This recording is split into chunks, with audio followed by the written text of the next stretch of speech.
ठीक है, आइए देखिए। ए बाबू यहाँ देखिए, आज कल हम बताए थे आप लोग को 1/v प्लस 1/u बराबर 1/a। ठीक है, कल आपका मिरर फॉर्मूला मैंने साबित किया था, सुन रहे? तो आज हमारा होगा लीनियर मैग्निफिकेशन यानी रेखीय आवर्धन। क्या होगा? रेखीय आवर्धन। ठीक है, तो रेखीय आवर्धन है क्या? बैठ जाइए, हम नहीं दिख रहे हैं क्या आप लोगों को? दिख रहे हैं ना? रेखीय आवर्धन है क्या? जैसे में आप किसी भी वस्तु का जब प्रतिबिंब बनाते हैं, ठीक है, तो प्रतिबिंब की ऊंचाई और वस्तु की ऊंचाई के अनुपात को रेखीय आवर्धन कहते हैं। It is denoted by M. क्या समझे? इसे एम से सूचित किया जाता है। कोई डाउट? लिखिए नहीं, मैं यहाँ लिखेंगे तो फिर समझेंगे क्या? कहो, आइए देखिए। ठीक है, अभी बोर्ड वैसे ही रहेगा, आप लोग को हम कितना बहुत समझाएं। ठीक है, यहाँ देखिए बाबू, यहाँ तो सुनो, हर जगह जहाँ पर है, रुको रुको, लिसन। तो प्रतिबिंब की ऊंचाई h डैश तथा वस्तु की ऊंचाई h के अनुपात को गोलीय दर्पण का रेखीय आवर्धन कहते हैं। यानी शॉर्ट में अगर आपसे कोई पूछेगा परिभाषा, तो आप क्या बता देंगे कि प्रतिबिंब की ऊंचाई और वस्तु की ऊंचाई के अनुपात को क्या कहते हैं? रेखीय आवर्धन। गोलीय दर्पण बोलना जरूरी नहीं है। ठीक है बाबू, प्रतिबिंब की ऊंचाई आप लोग को समझ में आ रहा है? जैसे में आपका वस्तु यहाँ देखिए AB है, वस्तु AB है जिसका प्रतिबिंब बन गया A1B1। क्या बना? A1B1 बना। तो यह हो गया प्रतिबिंब की ऊंचाई को h डैश बोल देंगे। क्या बोल देंगे? और वस्तु की ऊंचाई को h, और h डैश बटा h के अनुपात को m कहते हैं, यानी रेखीय आवर्धन। क्या कहते हैं? चलिए आइए जल्दी कंटिन्यू सुनिए। अब हमको क्या बोलना है? बनाना, इसको प्रूव करना है। मुख अक्ष के ऊपर की दूरियां धनात्मक तथा नीचे की ऋणात्मक ली जाती है। ये मुख अक्ष है, ये लड़का, ठीक है। वस्तु की ऊंचाई के अनुपात को क्या कहते हैं? रेखीय आवर्धन कहते हैं। ये देखो, ये मुख अक्ष है, P से जो रेखा गया है C होते हुए, ये आपका मुख्य अक्ष है। क्या है? और बाबू मुख्य अक्ष के ऊपर की दूरियां प्लस में और नीचे वाला माइनस में। कोई डाउट है क्या? ठीक है, अतः सीधे प्रतिबिंबों के लिए आवर्धन धनात्मक होगा और उल्टे प्रतिबिंबों के लिए आवर्धन। एक मिनट सुनो, कहीं कहीं m बराबर -v बटा u होता है और कहीं कहीं v बटा u होता है ना? तो आप समझ लेंगे यहाँ पर समझ लेंगे कौन दोनों यहाँ है? दोनों है नहीं, एगो माइनस में एगो काची में है। तो इसका मतलब समझ लेंगे कि प्रतिबिंब उल्टा होगा, और इसका मतलब समझ लेंगे कि प्रतिबिंब सीधा होगा। वस्तु तो हमेशा सीधा ही रहेगा, राइट? तो चलिए देखेंगे। तो हमको तो लगता है कि कोई दिक्कत नहीं होना चाहिए। प्रतिबिंब की ऊंचाई और वस्तु की ऊंचाई के अनुपात को क्या कहते हैं? रेखीय आवर्धन m। इसे m से सूचित किया जाता है। कोई डाउट?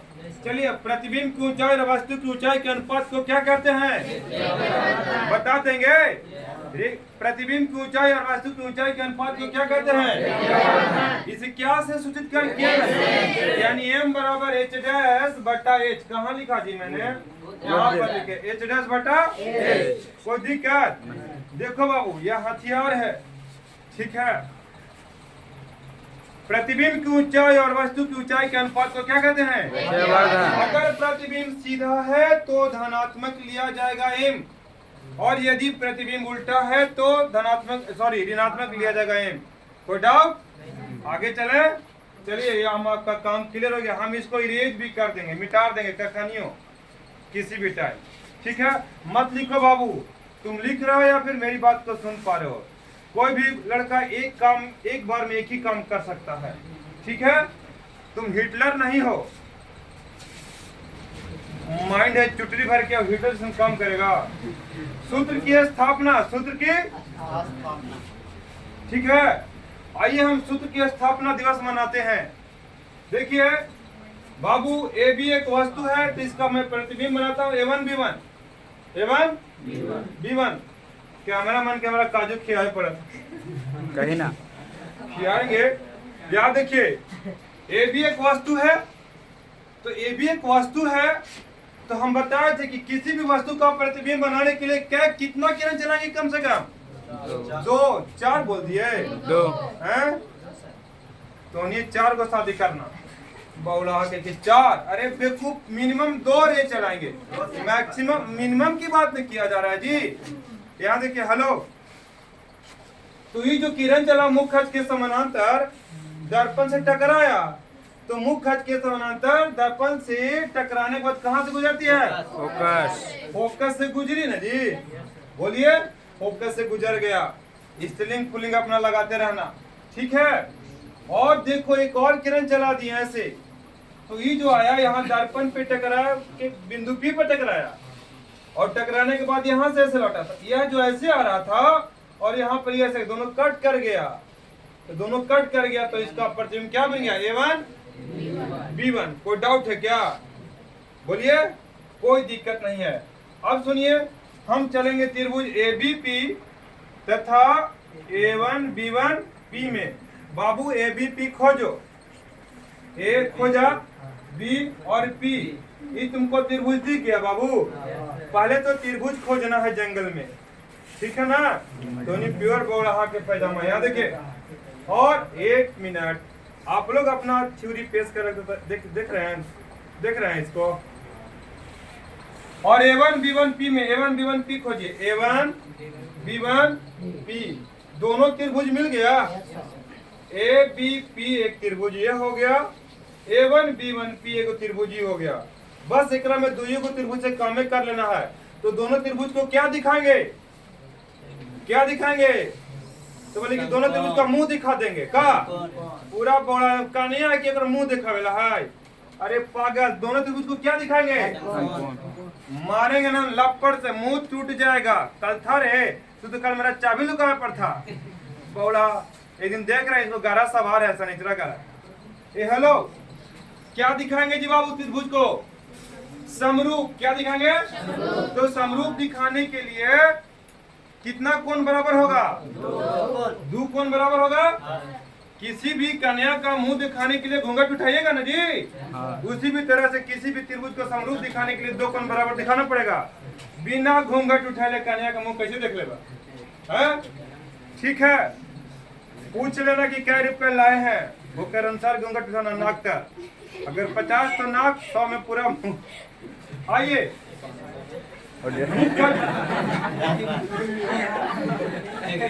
चलिए चलने दीजिए। तो त्रिभुज को क्या दिखाएंगे? समरूप। तो त्रिभुज को समरूप दिखाने के लिए क्या कोण बराबर होगा? 2 कोण बराबर होगा। देखो ये कोण 90 डिग्री है और ये भी कोण क्या है? यानी एंगल BAP 90 डिग्री और B1 A1P ये भी 90 डिग्री है। देखो यानी एंगल बाप इन BAP है ना, बाप लिखा जी। और B1 A1P बाप बेटा बराबर कहा है? दोनों समकोण त्रिभुज के, दोनों RJD के वोट देता हूँ। क्या करा? RJD के। और बाकी हम तो हाथी चढ़ कर BAP, एंगल BAP और एंगल B1 A1P क्या है? समकोण। कोई दिक्कत? चलिए, और APB देखो जी, APB कहने के लिए जी APB मतलब बाबू ई वाला एंगल, ई वाला एंगल और ई वाला एंगल, ये एंगल का नाम है देखिए A1P B1, A1P ये दोनों कोण बराबर हुआ प्रवर्तन के नियम से। किस नियम से? प्रवर्तन के नियम। हम एक बार बोल रहे हैं कि किसी भी त्रिभुज को समरूप दिखाने के लिए कम से कम 2 कोण बराबर होना ही चाहिए। किसी भी त्रिभुज का समरूप दिखाने के लिए कम से कम क्या कोण बराबर होना चाहिए? सब मने बराबर और रूप मने चेहरा वाला, जेकर एक जैसन चेहरा दिखे कहो। उस पहले समझ में आ गया था? ठीक है, तो हम रिपीट कर दे तो पेट थोड़े दुखाएगा आप लोग को।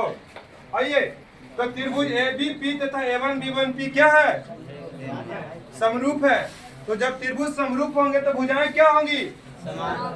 क्या होंगी? समान अनुपात में। क्या? देखिए, A1 B1 बटा AB यानी परपेंडिकुलर बटा परपेंडिकुलर बराबर हॉरिजेंटल बटा यानी PA1 बटा PA, PA1 बटा अरे बाबू, ये जो बड़ा वाला त्रिभुज आप लेंगे, ये बड़ा वाला जो त्रिभुज लेंगे, देख रहे बड़ा त्रिभुज, इसका हॉरिजेंटल P से A तक न है और इसका हॉरिजेंटल PA1 तक है। तो चलिए, यहाँ तो कोई दिक्कत है बाबू? बोलिए। अरे बाबू, किसी भी त्रिभुज को, दो त्रिभुज को समरूप दिखाने के लिए कितना कोण बराबर दिखाएंगे? दो को कोण बराबर दिखा देंगे। तो ई कोण 90 और ई कोण और ई वाला कोण और ई वाला कोण, दोनों कोण बराबर है परावर्तन के नियम से। परावर्तन के कितने नियम होते हैं? 2 गो के 8 9 गो 2 गो होता है। बहुत अच्छा, याद तो किए हैं। पहला नियम क्या है? आपतित किरण और प्रवर्तित किरण उस पर डाला गया अभिलंब तीनों एक ही तल में होते हैं। दूसरा होता है कि आपतन कोण बराबर। तो बाबू रे, यह है आपतित किरण और यह प्रवर्तित किरण। ठीक है, यह आती हुई बराती और यह जाती हुई बराती। ठीक है, कोई डाउट? यह आपतित किरण या प्रवर्तित किरण, यह नॉर्मल हो गया अभिलंब। तो यह कोण और यह कोण दोनों आपस में क्या होगा? बराबर होगा। तो त्रिभुज समरूप होंगे। तो त्रिभुज समरूप होंगे तो भुजाएं समान अनुपात में होगा, यानी A1 B1 बटा AB, A1 B1 बटा AB, A1 B1 बटा अरे बाबू भगचोंदार, A1 B1 बटा AB बराबर, देखो, परपेंडिकुलर बटा परपेंडिकुलर, यानी यह जो लाइन खड़ा है तो इसमें यहाँ पर यह है, तो A1 B1 बटा AB बराबर में होगा हॉरिजेंटल बटा हॉरिजेंटल, यानी PA1, इसका हॉरिजेंटल PA1 यहीं तक है, इसका हॉरिजेंटल PA यहाँ तक है। कोई दिक्कत? चलिए जी, आगे चलते हैं बाबू। BA देखो, BA वस्तु की ऊंचाई है कि प्रतिबिंब की ऊंचाई है? मैं सब लिख दिया हूँ। BA वस्तु की ऊंचाई है और A1 B1 क्या है? प्रतिबिंब की ऊंचाई H'। मैंने माइनस लिया क्योंकि यहाँ प्रतिबिंब उलट गया है। काजी हो है? वैसे भी उल्टा आदमी का माइनस लेवल जाए। ठीक है, आइए PA1 माइनस में PA1 काची दूरी है? क्या की दूरी है?